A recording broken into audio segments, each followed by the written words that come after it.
नमस्कार प्यारे छात्रों, आप हैं Rajkumar Patel sir YouTube channel पर। हम पढ़ रहे हैं निदानात्मक कक्षाओं हेतु मॉड्यूल विद्यार्थी अभ्यास पुस्तिका। आज हम कक्षा 9वीं की गणित पुस्तक का अध्याय 9 का नाम है व्रत। इस पाठ के सवालों को हल करेंगे। आइए शुरू करते हैं। प्रश्न पहला है, सही विकल्प चुनकर लिखिए। पहला है इसमें, 3 असंरेखीय बिंदुओं से होकर जाने वाले वृत्तों की संख्या होती है। यहाँ इसका उत्तर होगा 1। दूसरा है, अर्धवृत्त पर बना कोण होता है, तो अर्धवृत्त पर बने कोण की माप जो होती है वो 90 अंश होती है। सा विकल्प इसका सही है। तीसरा है, किसी चक्रीय चतुर्भुज के सम्मुख कोणों का योग होता है। चक्रीय चतुर्भुज के सम्मुख कोणों का योग 180 अंश होता है। बा विकल्प इसका सही है। आगे आप देखेंगे, रिक्त स्थानों की पूर्ति कीजिए, खाली स्थानों को पूरा करना है। किसी वृत्त के केंद्र से किसी जीवा पर डाला गया लंब जीवा को खालिस्तान करता है। इस खालिस्तान में लिखेंगे हम समद्विभाजित। दूसरा है, वृत्त की सबसे बड़ी जीवा वृत्त का खालिस्तान होता है। वृत्त का जो व्यास होता है, आप यहाँ देखें व्यास हमने यहाँ लिखा है, दूसरे खालिस्तान में लिखा जाएगा व्यास। तीसरा है, यदि किसी वृत्त की त्रिज्याएं बराबर हों तो वे खालिस्तान होंगी, तो वे जो हैं बराबर होंगी, यहाँ लिखेंगे हम बराबर। चौथा है, वृत्त की परिधि के किन्हीं दो बिंदुओं को मिलाने वाले रेखाखंड को वृत्त की खालिस्तान कहते हैं, तो इसको हम वृत्त की जीवा कहते हैं, खालिस्तान में लिखेंगे जीवा। तीसरा प्रश्न है, एक शब्द या वाक्य में उत्तर दीजिए। पहला है, एक वृत्त जिस तल पर स्थित है उसे कितने भागों में विभाजित करता है, तो इसका उत्तर होगा 3। दूसरा है, 5 सेंटीमीटर त्रिज्या वाले वृत्त के केंद्र से 3 सेंटीमीटर की दूरी पर स्थित जीवा लंबाई क्या होगी, इसका उत्तर होगा 8 सेंटीमीटर। तीसरा है, दो सर्वांगसम वृत्तों की त्रिज्याओं में क्या संबंध होता है, इसका उत्तर है दो सर्वांगसम वृत्तों की त्रिज्याएं जो होती हैं वो समान होती हैं। चौथा है, वह जीवा जो वृत्त के केंद्र से होकर जाती है क्या कहलाती है, तो उस जीवा को हम वृत्त का व्यास कहते हैं। चौथे में लिखेंगे व्यास। अब आगे प्रश्न क्रमांक चौथा है। चौथे प्रश्न में देखें, स्तंभ 1 और स्तंभ 2 को हमें जोड़ी मिलाना है। अर्धवृत्त का कोण जो है वो 90 अंश का होता है। चक्रीय चतुर्भुज के सम्मुख कोणों का योग जो होता है वो 180 अंश होता है। हमने यहाँ पीछे इनके नंबर लिख दिए हैं, आप इनसे मिला सकते हैं। एक वर्ग जो होता है वो चक्रीय समचतुर्भुज होता है, इसका ये सही होगा। वृत्त की सबसे बड़ी जीवा, तो वृत्त की सबसे बड़ी जीवा जो होती है वो व्यास होती है। किसी जीवा का लंबार्धक जो होता है वृत्त के केंद्र से होकर जाता है। और आखिरी है, दो बराबर वृत्तों की त्रिज्याएं, तो दो बराबर वृत्तों की जो त्रिज्याएं हैं वो भी कैसी होती हैं, बराबर होती हैं। छठवां सही होगा इसका। पांचवा है, सत्य असत्य लिखिए। हमें सत्य असत्य कथन को बताना है। आप यहाँ देखेंगे, पहला है, वृत्त के केंद्र को वृत्त पर किसी बिंदु से मिलाने वाला रेखाखंड वृत्त की त्रिज्या होती है, ये कथन सत्य हो जाएगा हमारा। पहला कथन सत्य है। यदि एक वृत्त को 3 बराबर चापों में बांट दिया जाए तो प्रत्येक चाप दीर्घ चाप होती है, ये कथन असत्य हो जाएगा। तीसरा है, दीर्घ वृत्तखंड में आंतरिक कोण न्यून कोण होता है, ये कथन सत्य है। चौथा है, वृत्त की समान जीवाएं केंद्र पर समान कोण अंतरित करती हैं, यह चौथा कथन भी सत्य है। और पांचवा है, वृत्त की सबसे बड़ी जीवा त्रिज्या कहलाती है, ये कथन असत्य हो जाएगा। आगे देखिए, प्रश्न क्रमांक छठवां है, वृत्त की परिभाषा लिखिए। परिभाषा इस प्रकार से लिखिए, एक तल पर उन सभी बिंदुओं का समूह जो तल के एक स्थिर बिंदु से एक स्थिर दूरी पर स्थित हों, एक वृत्त कहलाता है। ये वृत्त की परिभाषा। सातवां प्रश्न देखेंगे, दो वृत्तों के सर्वांगसम होने की स्थिति बताइए या लिखिए। इसका उत्तर है, यदि किसी वृत्त की दो जीवाएं बराबर हों तो उनके संगत चाप सर्वांगसम होते हैं। दूसरा है, यदि किसी वृत्त के दो चाप सर्वांगसम हों तो उनकी संगत जीवाएं बराबर होती हैं। आठवां प्रश्न है, किसी चक्रीय चतुर्भुज में कोण ए बराबर 100 अंश, कोण बी बराबर 50 अंश, कोण डी बराबर 130 अंश, तो कोण सी का मान ज्ञात कीजिए। हमने यहाँ देखें, आप ये चित्र है, कोण ए बराबर है 100, बी 50, सी को माना हमने यहाँ x और डी को मान है 130 अंश। ये प्रश्न में दिया है, इस प्रकार से आप चित्र को बनाएंगे। अब हम यहाँ लिखेंगे, दिया है चक्रीय चतुर्भुज में कोण ए बराबर 100 अंश, कोण बी बराबर 50 अंश, कोण डी बराबर 130 अंश और कोण सी बराबर x। हम जानते हैं कि चक्रीय चतुर्भुज में कोण ए और कोण सी यानी आमने सामने के जो सम्मुख कोण होते हैं उनका योग जो होता है 180 अंश होता है। इस प्रकार से हमने इनको यहाँ लिखा कि कोण ए धन कोण सी बराबर 180 अंश। कोण ए का मान दिया है 100 अंश, कोण सी हमें निकालना है, x माना था हमने, 100 को पक्षांतर करेंगे तो कोण सी बराबर होगा 180 अंश माइनस 100। 180 में से जब हम 100 घटाएंगे तो कोण सी का मान आ जाएगा 80 अंश। ये हमारा आंसर हो जाएगा। आगे देखेंगे प्रश्न क्रमांक 9वां है, वृत्त की जीवा व वृत्त के व्यास से क्या समझते हैं। हमें वृत्त की जीवा की परिभाषा, तो किसी वृत्त पर स्थित दो बिंदुओं को मिलाने वाली सीधी रेखा वृत्त की जीवा कहलाती है। ये जीवा की परिभाषा। फिर वृत्त का व्यास, वृत्त के केंद्र से होकर जाने वाली वृत्त की जीवा वृत्त का व्यास कहलाती है। 10वां प्रश्न है, सिद्ध कीजिए कि सर्वांगसम वृत्तों की बराबर जीवाएं उनके केंद्रों पर बराबर कोण अंतरित करती हैं। हमने यहाँ लिखा दिया है दो वृत्त सर्वांगसम हैं जिनके केंद्र O तथा O1 है, O डैश है, तब जीवाएं AB बराबर PQ। हमने लिखा त्रिभुज AOB और त्रिभुज O डैश PQ में OA बराबर PO, PO1 O डैश सर्वांगसम वृत्तों की त्रिज्याएं हैं। OB बराबर O डैश Q त्रिज्याएं हैं। AB बराबर PQ दिया है, इसलिए त्रिभुज AOB सर्वांगसम त्रिभुज O डैश PQ SS सर्वांग क्षमता से ये भुजा भुजा सर्वांग क्षमता लगेगी। इस प्रकार से हमारा कोण AOB ये वाला केंद्र का कोण और बराबर होगा कोण PO डैश Q से, ये वाला कोण इसके बराबर होगा, ये सिद्ध हो जाएगा।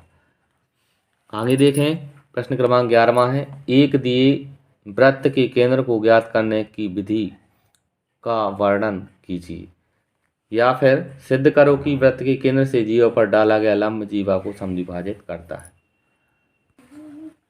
छात्रों यहाँ दो प्रश्न हैं, दो में से हमें कोई एक करना है। हमने ऊपर वाला प्रश्न को हल किया है, आइए शुरू करते हैं इसको।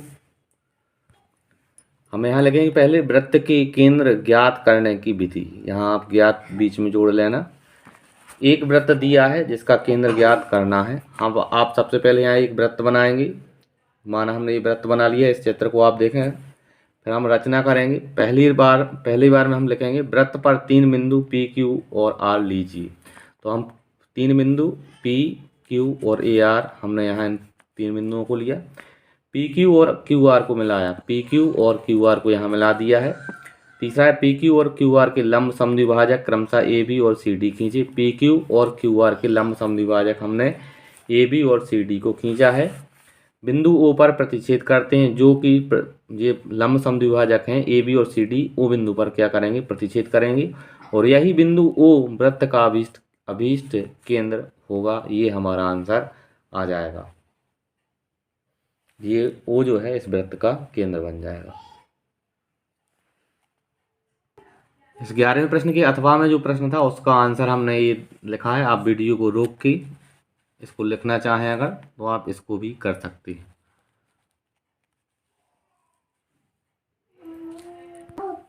प्रश्न क्रमांक 12वां है, यदि दो वृत्त दो बिंदुओं पर प्रतिच्छेद करें तो सिद्ध कीजिए कि उनके केंद्र उभयनिष्ठ जीवा को लंब समद्विभाजक पर स्थित हैं। हम यहाँ देखेंगे, इस प्रकार से आप चित्र को बनाएंगे। तो पहले हम लिखेंगे दिया है O और O डैश केंद्र वाले दो वृत्त एक दूसरे को दो बिंदुओं P और Q पर प्रतिच्छेद करते हैं। आप यहाँ देखें, ये वाला वृत्त है, इसका केंद्र O और ये O डैश वाला वृत्त है। ये दो आपस में वृत्त हैं, P और Q बिंदुओं पर प्रतिच्छेद कर रहे हैं।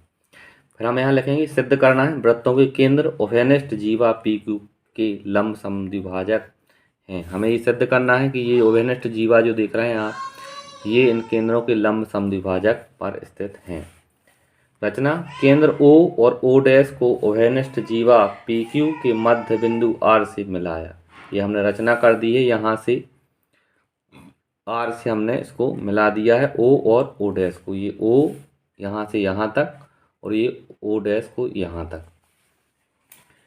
उत्पत्ति लिखेंगे, चूँकि O केंद्र वाले वृत्त में केंद्र O को जीवा PQ के मध्य बिंदु R से मिलाया है, इसलिए ओ आर लंब होगा पी क्यू पर, अर्थात कोण ओ आर पी बराबर 90 अंश। ये आप देख रहे हैं ओ आर पी जो है ये 90 अंश का होगा। इसी प्रकार केंद्र ओ डैश वाले वृत्त में जीवा पी क्यू के मध्य बिंदु आर से मिलाया गया है, इसलिए ओ आर डैश, यहाँ ओ डैश आर लंब पी क्यू अर्थात कोण ओ डैश आर पी बराबर 90 अंश। ये वाला भी यहाँ से 90 अंश होगा। अब हमने इसको दूसरा समीकरण बनाया। अब हम यहाँ लिखेंगे कोण ओ आर पी धन कोण ओ डैश आर पी बराबर 180 अंश। समीकरण 1 और 2 से इनको हमने जोड़ दिया है। अतः ओ डैश एक सरल रेखा है जो जीवा पी क्यू का लंब अर्धक है। इस प्रकार से ये हमारा सिद्ध हो जाएगा। 13वां प्रश्न दिया है, सिद्ध कीजिए कि चक्रीय समांतर चतुर्भुज आयत होता है। दिया है एक चक्रीय समांतर चतुर्भुज ए बी सी डी, आप यहाँ देखें ए बी सी डी। सिद्ध करना है ए बी सी डी एक आयत है। उत्पत्ति हमने लिखी कोण ए बराबर कोण सी चक्रीय चतुर्भुज के सम्मुख कोण है, इनका योग 180 अंश होगा। तो कोण ए धन कोण सी बराबर 180 अंश, ये समीकरण दूसरा। फिर यहाँ लिखेंगे कोण ए बराबर कोण सी 90 अंश, समीकरण 1 और 2 से। इसलिए त्रिभुज ए बी सी डी एक इसलिए चतुर्भुज ए बी सी डी एक आयत है। ये हमारा सिद्ध हो जाएगा। 14वां प्रश्न है, 5 सेंटीमीटर तथा 3 सेंटीमीटर त्रिज्या वाले दो वृत्त बिंदुओं पर प्रतिच्छेद करते हैं तथा उनके केंद्रों के बीच की दूरी 4 सेंटीमीटर है। उभयनिष्ठ जीवा की लंबाई ज्ञात कीजिए। इस प्रकार से हम इस चित्र को बनाएंगे। आप देखें ये ओ केंद्र है और ये ओ डैश है। दिया है वृत्त के केंद्र ओ तथा ओ डैश हैं जिनके बीच की दूरी ओ डैश बराबर 4 सेंटीमीटर और ओ पी बराबर 5 सेंटीमीटर, और यहाँ हम सेंटीमीटर लिख लेंगे, तथा ओ डैश पी बराबर 3 सेंटीमीटर। आप यहाँ देखेंगे ओ पी जो है 5 सेंटीमीटर, ओ से ओ डैश तक की दूरी 4 सेंटीमीटर और ओ डैश से पी तक की दूरी जो है वो 3 सेंटीमीटर है। हम यहाँ लिखा चूँकि ओ डैश का वर्ग धन ओ डैश पी का वर्ग बराबर ओ पी का वर्ग होगा, यानी ये पाइथागोरस प्रमेय लिखा हमने, लंब का वर्ग धन आधार का वर्ग बराबर होता है कर्ण का वर्ग। 4 का वर्ग धन 3 का वर्ग बराबर 25, 5 का वर्ग हमने यहाँ लिख लिया है। अतः ओ त्रिभुज ओ डैश पी एक समकोण त्रिभुज है। तो यहाँ जब समकोण त्रिभुज है तो ओ डैश लंब ओ डैश पी पर, चूँकि उभयनिष्ठ जीवा पी क्यू छोटे वृत्त के केंद्र ओ डैश से जाती है, इसलिए पी क्यू छोटे वृत्त का व्यास है। पी क्यू बराबर 2 गुणित ओ डैश पी बराबर 2 गुणित 3 बराबर 6 सेंटीमीटर, अतः उभयनिष्ठ जीवा की लंबाई बराबर 6 सेंटीमीटर। हमारा ये आंसर आ जाएगा। 15वां प्रश्न है, सिद्ध करो कि चक्रीय चतुर्भुज के सम्मुख कोणों का योगफल 180 अंश होता है। हम देखेंगे यहाँ सबसे पहले एक चक्रीय चतुर्भुज बनाएंगे। ए बी सी और डी जो है एक चक्रीय चतुर्भुज है। ये हमने रचना की है, बी से ओ को मिलाया और डी को ओ से मिलाया, ये हमारी रचना है। हमें यहाँ लिखेंगे सिद्ध करना है कोण ए धन कोण सी बराबर 180 अंश और कोण बी धन कोण डी बराबर 180 अंश। सम्मुख कोणों का योग 180 हमें सिद्ध करना दिया है। एक चक्रीय चतुर्भुज ए बी सी डी में ओ वृत्त का केंद्र है।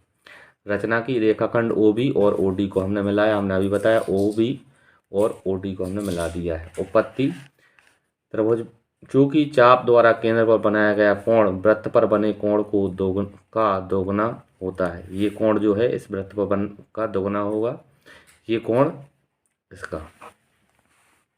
यहाँ लिखेंगे हम, इसलिए कोण बी ए डी, ये बी ए डी ये वाला कोण बराबर कोण बी ओ डी ये वाला बटे में 2 कर देंगे हम, ये पहला समीकरण। इसी प्रकार से कोण B C D, B C और डी ये वाला अंदर का कोण बराबर कोण बी ओ डी बटे 2, ये दूसरा समीकरण। अब समीकरण 1 और 2 को हम मिलाएंगे, जोड़ेंगे, तो कोण बी ए डी धन कोण बी सी डी बराबर 1/2 पुस्तक के अंदर कोण बी ओ डी धन कोण बी ओ डी का प्रति वर्ग। ठीक, तो इस प्रकार से यहाँ बन जाएगा कोण BAD धन कोण BCD बराबर 1/2 360 डिग्री। अब यहाँ देखेंगे कोण BAD धन कोण BCD बराबर 2 से 360 को काटेंगे 180 आएगा। अब BAD यानी कोण A और AC बीच वाला, तो कोण A और कोण C बराबर 180 अंश। इसी प्रकार से हम इसको भी सिद्ध कर सकते हैं कि कोण ABC धन कोण ADC बराबर 180 अंश, कोण B धन कोण D बराबर 180 अंश। अतः चक्रीय चतुर्भुज के सम्मुख कोणों का योग 180 अंश होता है। ये हमारा सिद्ध हो जाएगा। 16वां प्रश्न है, सिद्ध करो कि किसी चतुर्भुज के अंतःकोणों के समद्विभाजकों से बना चतुर्भुज चक्रीय होता है। 16वें प्रश्न का हल छात्रों हमने यहाँ लिखा है। आप वीडियो को रोक के ये देखें, आप चित्र है, इस प्रकार आप वीडियो को रोकें और अपनी कॉपी में से लिख सकते हैं। अगर हम इसको ज़्यादा डिटेल में समझाएंगे वीडियो बहुत लंबा हो जाएगा। 17वां प्रश्न है, एक वृत्त की 5 सेंटीमीटर तथा 11 सेंटीमीटर लंबी दो जीवाएं AB और CD समांतर हैं और केंद्र की विपरीत दिशा में स्थित हैं। यदि AB और CD के बीच की दूरी 6 सेंटीमीटर हो तो वृत्त की त्रिज्या ज्ञात कीजिए। देखिए छात्रों, यहाँ इसका हल हमने, ये चित्र है इसका, इसको आप वीडियो को रोक के से करेंगे।